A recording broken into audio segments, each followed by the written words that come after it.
High friends, welcome back to my channel cooking with রিদেবনাথ।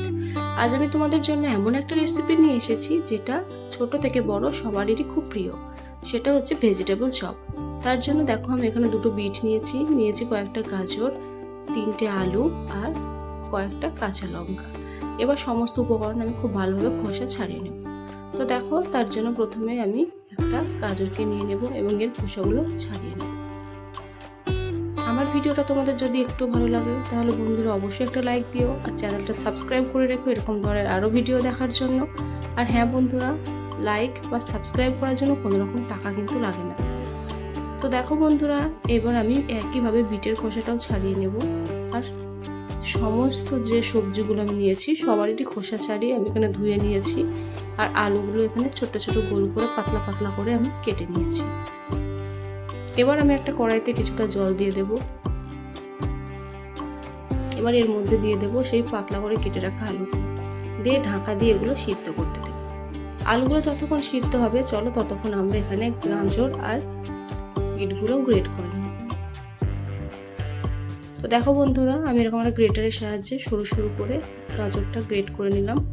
তোমরা এভাবে গাজর এবং বিট গ্রেট করে নেবে। দেখো আমি গাজর আর বিট সব গ্রেট করে নিয়েছি। এবার দেখো এখানে আমি একটা টোস্ট বিস্কুটের প্যাকেট নিয়ে নিয়েছি। এরকম ধরনের টোস্ট বিস্কুট যেগুলো আমরা চায়ের সাথে খেয়ে থাকি সেরকম একটা প্যাকেট নিয়ে নেব। তোমরা চাইলে এখানে ব্রেড ক্রামও নিতে পারো, আমি তার বদলে এগুলো নিয়েছি বন্ধুরা। এবার আমি সেই গ্রেটারের সাহায্যে এটাকে ঘষে গুঁড়ো গুঁড়ো করে নেব। তোমরা চাইলে শিলপাটা বা মিক্সার গ্রাইন্ডারে এগুলো গুঁড়ো করে নিতে পারো, খুব সহজে এগুলো গুঁড়ো হয়ে যায় বন্ধুরা। তো দেখো সমস্ত বিস্কুটগুলো আমি গুঁড়ো করে নিয়েছি। এদিকে আমাদের আলু সিদ্ধ হয়েছে কি একবার দেখে নিই। তো দেখো বন্ধুরা, খুন্তি দিয়ে আমরা কেটে দেখে নিলাম যে হ্যাঁ আলুগুলো আমাদের সিদ্ধ হয়ে গেছে। এবার আমরা এগুলো নামিয়ে নেব।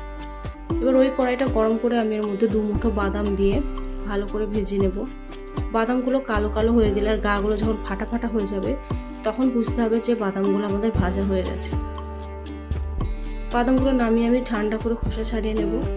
এদিকে আমি কড়াইতে তেল গরম করে তার মধ্যে আগে থেকে গোটা জিরে আর কাঁচা লঙ্কা কুচি দিয়ে দিয়েছি। সেগুলো ভাজা হয়ে গেলে তার মধ্যে দিয়ে দেবো 1 চামচ গ্রেট করা আদা। সমস্ত মশলা যখন গন্ধ ছাড়তে শুরু করবে তার মধ্যে আমি দিয়ে দেবো বিট আর গাজর কুচিগুলো। এবার সমস্ত উপকরণ খুব ভালোভাবে মিশিয়ে নেব বন্ধুরা। এইভাবে নাড়তে নাড়তে দেখা যাবে যে আমাদের বিট গাজরগুলো সিদ্ধ হয়ে যাবে, মানে ভাজা ভাজা হয়ে যাবে। তো দেখো আমাদের বিট আর গাজরগুলো অনেকটাই পরিমাণে কমে এসেছে, মানে এগুলো সিদ্ধ হয়ে এসেছে।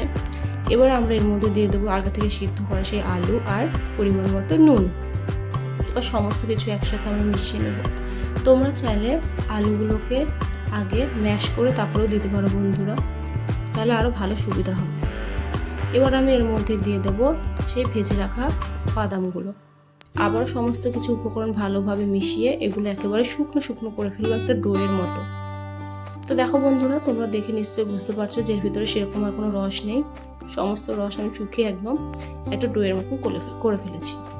এগুলো নামিয়ে নিয়েছি আমি। এবার দেখো যে আলুগুলো আমার একটু গোটা গোটা আছে, একটা চামচের সাহায্যে সেগুলো আমি গলিয়ে দেবো। তো দেখো বন্ধুরা, সমস্ত কিছু ম্যাশ করার পর এবার আমি কিছুটা পরিমাণ এখান থেকে নিয়ে আমি ভেজিটেবল চপের আকার দেব। তোমরা চাইলে তোমাদের পছন্দ মতো আকার দিতে পারো। তো চলো এইভাবে সমস্ত ভেজিটেবল চপ আমরা গড়িয়ে নিয়েছি। এবার এগুলোকে ভাজার পালা। তার জন্য একটা বাটিতে আমি এখানে 4 চামচ কর্নফ্লাওয়ার নিয়ে নেব।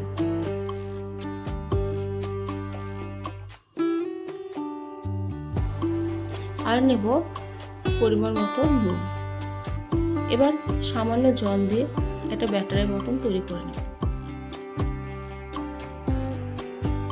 কর্নফ্লাওয়ার না থাকলে তোমরা ময়দাও দিতে পারো বন্ধুরা, খুব একটা খারাপ লাগে না। এবার ওই ভেজিটেবল চপটা আমরা কর্নফ্লাওয়ারের ব্যাটারের মধ্যে গুলে তুলে নেব।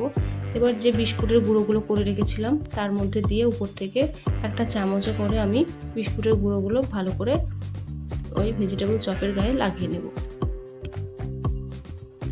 এবার আমি হাত দিয়ে খুব ভালো করে এটা গায়ে বিস্কুটের গুঁড়োগুলো লাগিয়ে নেব এবং আবারও একটু ভালো করে চেপে চেপে শেপ দিয়ে নেব।